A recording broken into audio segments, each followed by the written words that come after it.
Olá a todos, aqueles que nos escutam nas palavras cruzadas. Hoje já estamos na quarta lição do terceiro trimestre e vamos estudar em Marcos um aspecto muito interessante, que são exatamente as parábolas. As parábolas em Marcos são muito especiais. Marcos é um evangelista muito dinâmico. E curiosamente conta menos parábolas do que qualquer outro dos evangelistas. Mas tem algumas particularidades, por exemplo, tem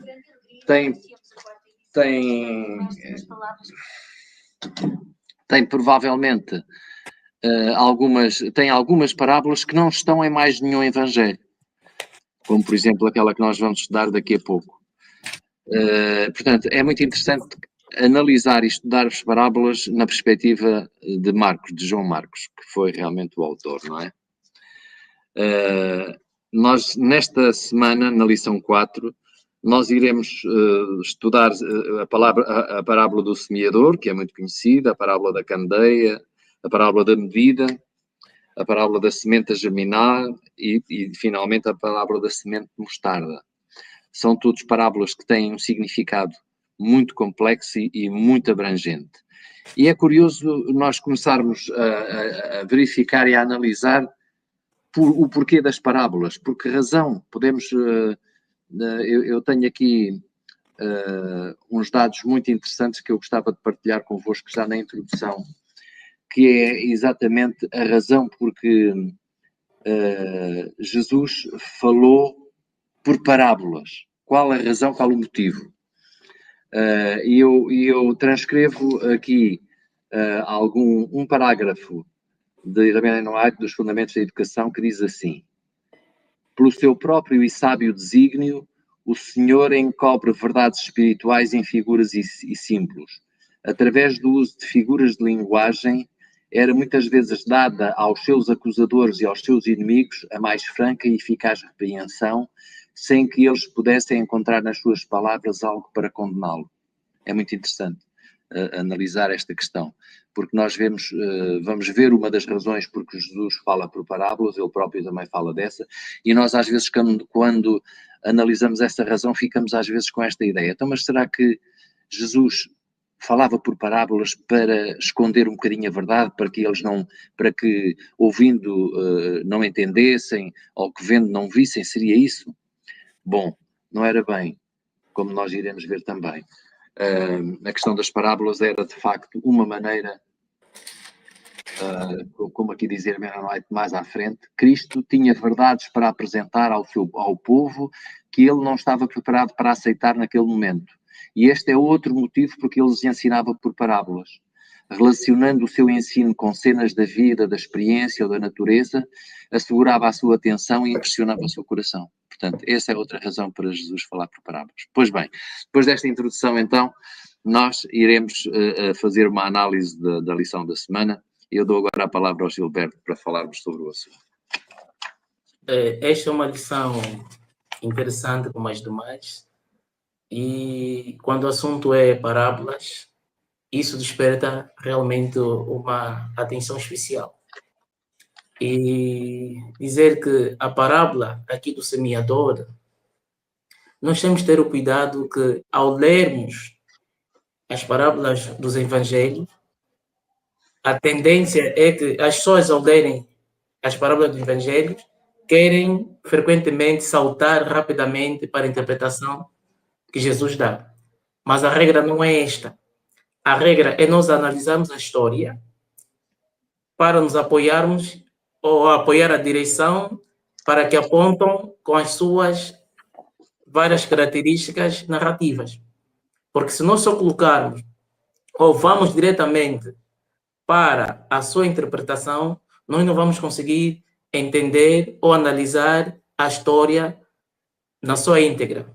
Por isso que é necessário que nós possamos seguir algumas regras em termos de narração. E também dizer que a semente é a mesma que cai em todos os solos. Todos os solos, a semente é a mesma. Exatamente. E ela tem vários tipos de solos. O tipo de solo vai influenciar realmente o resultado da semente. Se o solo for propenso para a semente germinar, claro, o sol é que vai determinar se é propício ou não. Então é necessário Exatamente. que a E o solo semente somos nós, encontre. o solo são os ouvintes, quer dizer, são aqueles para quem se dirige a palavra, não é verdade? É verdade.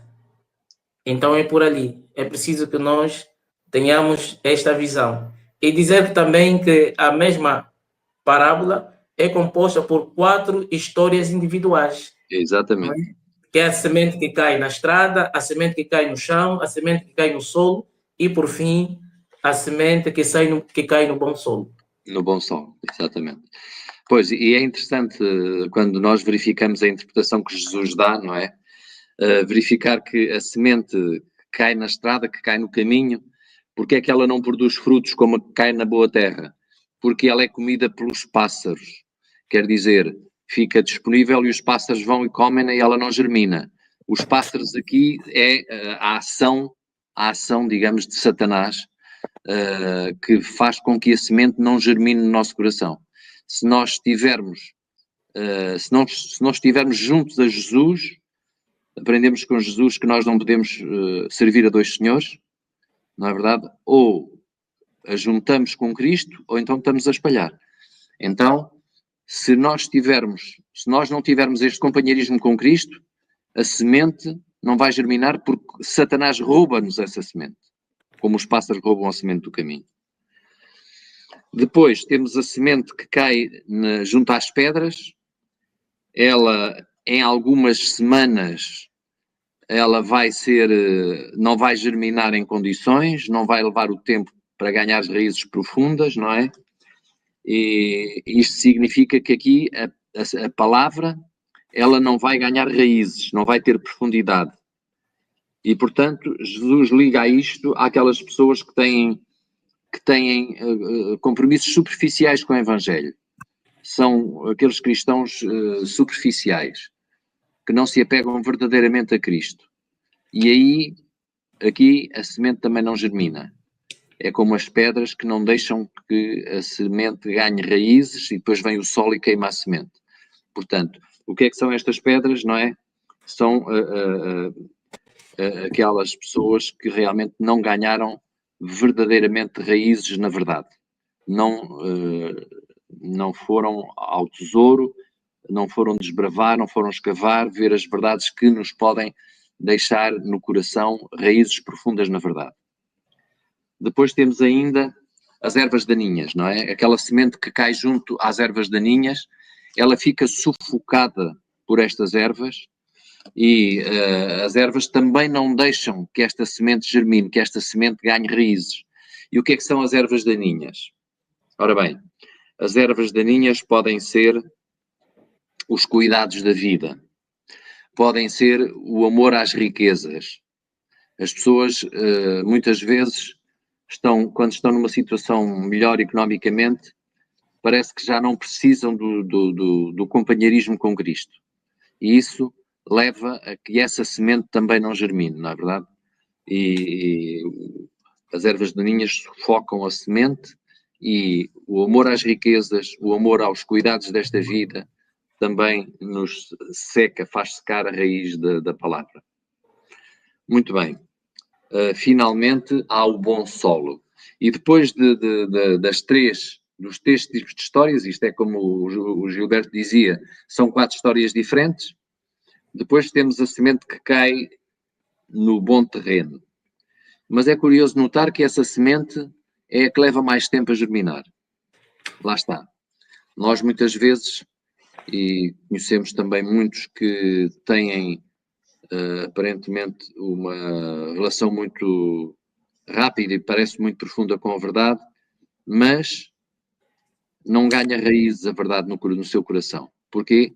Porque não fazem uma introspeção, porque não se apegam verdadeiramente a Cristo e depois, quando vem um pequeno foco de dificuldades, essas pessoas realmente, como aquelas que caem, como a semente que cai nas pedras, essas pessoas depois deixam Jesus, deixam a verdade, deixam a igreja. E, portanto, para que a verdade, para que a palavra germine, precisa de tempo. Assim como a semente, há um ciclo que é um ciclo anual. Primeiro é a sementeira, depois ela fica no solo e vai levar tempo até que produza de facto efeitos. E esse tempo não nos é dado nas 3 histórias iniciais, não há esse tempo. Não há tempo porque, primeiro, os pássaros comem a semente, segundo, as pedras não deixam germinar, terceiro, as ervas daninhas também não, portanto, não há tempo para a semente germinar. Só no bom solo é que a semente vai ganhando raízes e vai fazendo, e depois vai dar os frutos, como diz a história, um em 20, um em 30 ou um em 100, a medida da semente que produz os seus frutos, não é?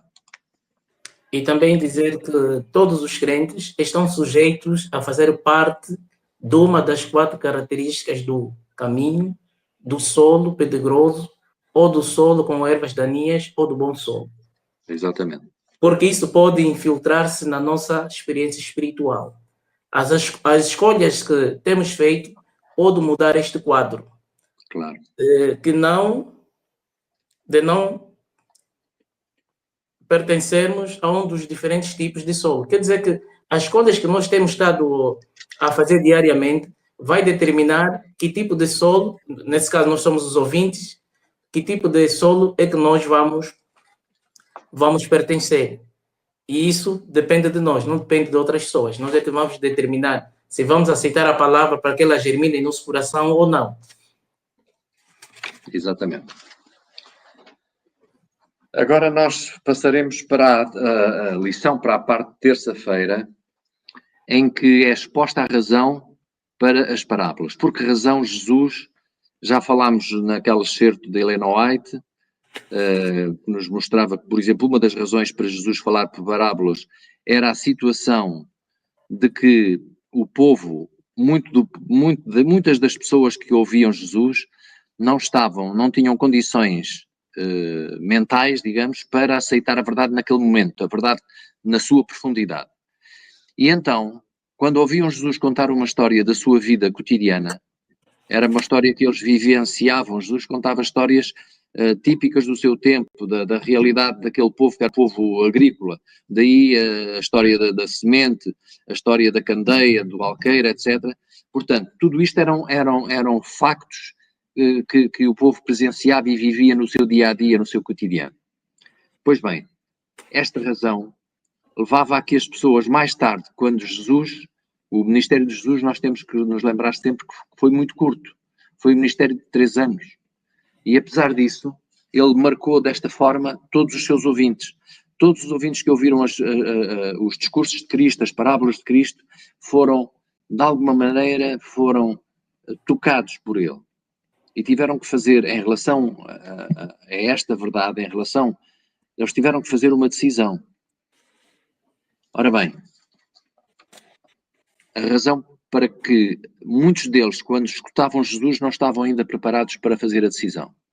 Mas mais tarde eles foram lembrar-se da parábola do semeador, da parábola do filho pródigo, das parábolas diversas que nós conhecemos bem, e foram lembrar-se que aquelas verdades estavam muito mais presentes na sua mente do que se tivesse ouvido apenas uma teoria sobre a verdade. E, portanto, daí a força e a razão para as parábolas. Mas na lição de terça-feira, nós temos um texto que nos diz assim, o texto que está em João, capítulo 4, versos 10 a 12, diz-nos isto. Eu vou ler. Quando Jesus ficou só, os que estavam junto dele com os 12 o interrogaram a respeito das parábolas. E ele lhes respondeu, a vós outros vos é dado conhecer o mistério do reino de Deus, mas aos de fora tudo se ensina por meio de parábolas, para que vendo vejam e não percebam, e ouvindo ouçam e não entendam, para que não venham a converter-se e haja perdão para eles. Estão a ver? Este texto é um texto que nos pode levar a pensar, então, mas espera, Jesus falava por parábolas para que aqueles que como é que é? Para que não venham a converter-se. Então, Cristo tinha interesse em que as pessoas não se convertessem. Estão a ver? Parece que aqui, neste texto, tomado assim isoladamente, Cristo está a dizer aos discípulos, olha, eu falo-vos por palavras para que eles não se convertam, para que os outros, aqueles que estão de fora, aqueles que que não são os escolhidos, como vocês, como os discípulos, não é? Para que eles não se convertam. E isto não pode ser, digamos,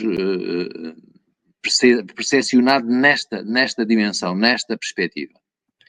Porque é o que diz o texto, uma leitura superficial destes versículos dá a impressão que Jesus ensinou em parábolas para manter os não iniciados, para manter os gentios às escuras, não é? Mas tal perspectiva não é verdade. Porque em muitas outras partes do Evangelho, nomeadamente em Marcos, Jesus fica desgostoso, fica verdadeiramente impressionado com a dureza do coração por exemplo, dos líderes religiosos, dos fariseus, dos publicanos também, sim, dos líderes religiosos do seu tempo. E ele explica-lhes muito, inclusivamente, quando ele fala sobre aquela parábola dos lavradores arrendatários, Jesus está a falar diretamente para os fariseus e para os líderes religiosos, para os levitas também. E, portanto, eles percebem por essa parábola que Jesus estava a falar para eles. E, portanto, ele tinha interesse em que eles próprios também se convertessem. Como, aliás, aconteceu com muitos, não é? Nós conhecemos, por exemplo, Nicodemos, que foi um homem, José de Arimateia, etc., que eram homens, líderes religiosos que se converteram. E converteram-se exatamente porque ouviram Jesus. Porque Jesus falava para eles também. Portanto, esta maneira superficial de fazer a leitura destes versículos pode levar-nos a enganar-nos porque daqui Cristo não queria dizer verdadeiramente que ele fazia a acessão de pessoas e que uns eram os escolhidos e outros eram rejeitados. E também só para acrescentar que o grande problema é que Jesus falava em parábola, acrescentando o que o irmão Mário acabou de dizer, era por causa da dureza dos corações. Exatamente. Porque mesmo se eles Jesus não pudesse usar as parábolas, eles não podiam perceber. Por isso que ele diz que têm olhos, veem, ou ouvem, têm ouvidos para ouvir, mas não conseguem perceber. Por isso essa foi uma das razões que Jesus falava em parábola para a multidão. E dizer também que os líderes religiosos são responsáveis por animar e encorajar os membros. Tornam-se exemplos por suas ações, motivações que dão sustento à comunidade, à vida comunitária. O verdadeiro líder não responde às provocações. Exatamente. Esse era o exemplo que Jesus passava enquanto esteve aqui conosco na Terra. E eu posso juntar já com este texto, 1 de Pedro 2, verso 21 a 23, vou ler rapidamente, que diz o seguinte: para isso fostes chamados, porque também Cristo padeceu por vós, deixando-vos o exemplo, para que sigais as suas pisadas. Ele não cometeu pecado e na sua boca não se achou engano. 23. Quando foi injuriado, não injuriava, e quando padecia, não ameaçava. Antes entregava-se àquele que julga justamente. Então, este deve ser a atitude de um líder. Isso não importa se seja líder religioso ou não.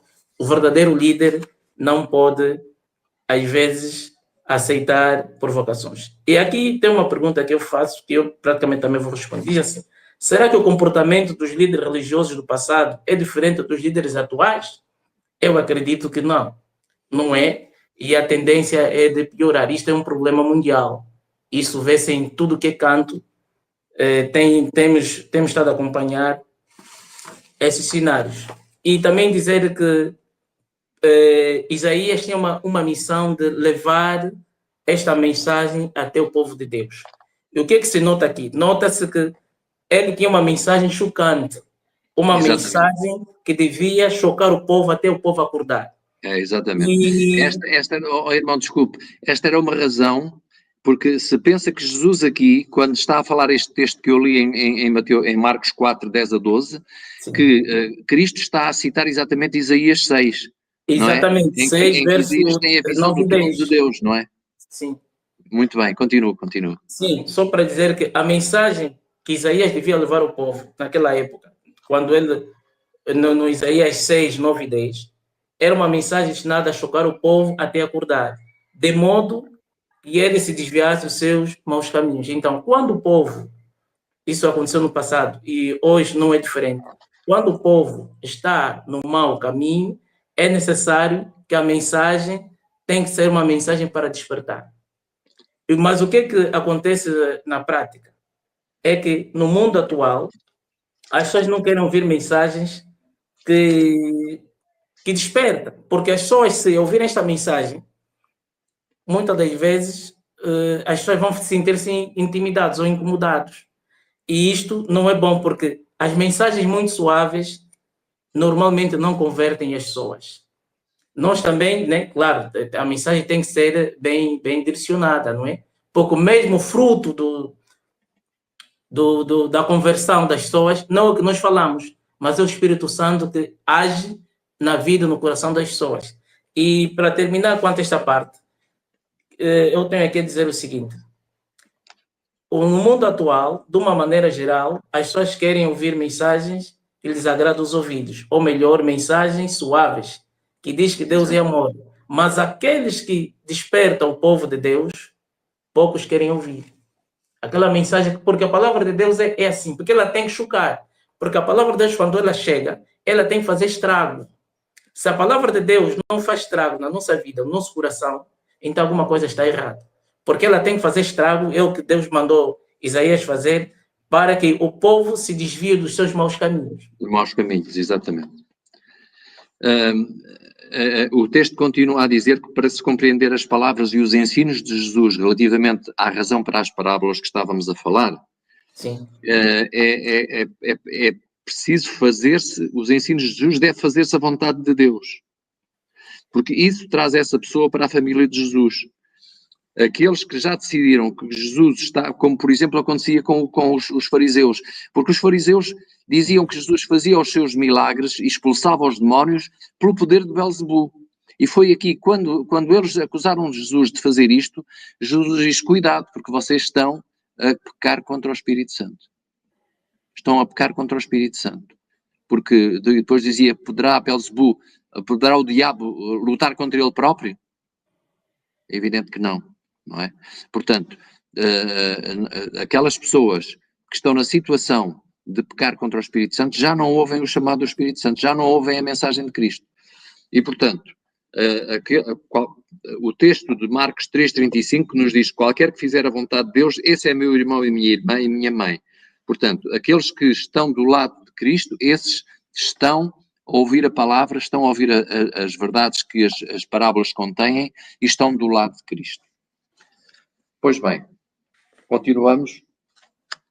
Agora vamos falar na lição de quarta-feira falamos de duas parábolas, da parábola da candeia e da parábola da medida. E é muito interessante, a parábola da candeia começa com duas perguntas, não é? Jesus começa a perguntar aos seus ouvintes: olhem, a candeia, portanto, na altura, nas casas daquele tempo, não havia eletricidade como nós hoje temos as lâmpadas normalmente no teto para nos iluminarem à noite. Eles tinham uma candeia de azeite, consoante a casa, consoante, enfim, fosse pequena ou grande, humilde ou rica, etc. Mas o princípio era o mesmo. A candeia era posta no lugar alto para iluminar toda a casa, não é verdade? E Jesus, para chamar a atenção dos seus ouvintes, dizia: a candeia não é trazida para ser colocada sobre o alqueire ou debaixo da cama, pois não? Não é? Esta é uma pergunta. A segunda pergunta é: ela é trazida para ser colocada no velador, na parte de cima. O velador era exatamente o sítio onde se colocava a candeia, na parte alta da parede ou do teto. E, portanto, Jesus faz estas duas perguntas. Ele apresenta este cenário absurdo, quase engraçado, de propósito. Porquê? Porque Marcos 4,22 explica que a parábola, ao referir os segredos que são tornados públicos, portanto, nós sabemos que um segredo que é tornado público é sempre desagradável para aquele que sofre essa consequência. Hoje existem os mails e há muitos cuidados com a privacidade, exatamente para evitar que enfim, aqueles invasores, os hackers que atinjam os mails das pessoas e sabem os seus segredos e sabem as suas palavras-passe e possam entrar nas suas contas bancárias, etc. Tudo isso. Ora bem, pois bem, aqui estamos a falar em 4,22, Jesus diz que nada está oculto senão para ser manifesto, e nada se faz escondido, senão para ser revelado. Se alguém tem ouvidos para ouvir, ouça. Portanto, nós não temos possibilidades de ter qualquer ação escondida de Deus. Não podemos fazer nada em oculto, porque tudo o que fizermos em oculto há de ser revelado. E um dia no julgamento vai ser visto, vai ser julgado. Por isso nós às vezes pensamos que por estarmos sozinhos no nosso quarto ou num sítio ou outro qualquer, não somos, mas somos escrutinados por Deus e o Espírito Santo está sempre connosco e devemos ter essa noção, porque é muito importante, porque o juízo faz-se exatamente assim. Pois bem, esta a lição da candeia e do alqueire. Não sei se o Gilberto quer falar alguma coisa sobre estas parábolas. Sim, vou falar rapidamente, sim. Aqui posso dizer que a candeia era a lâmpada nos tempos de Jesus. Exatamente. Candeia não vem para ser deixada em qualquer lugar da casa, mas sim Exato. num velador que sempre era posicionada em lugares altos, de onde podia iluminar toda a casa.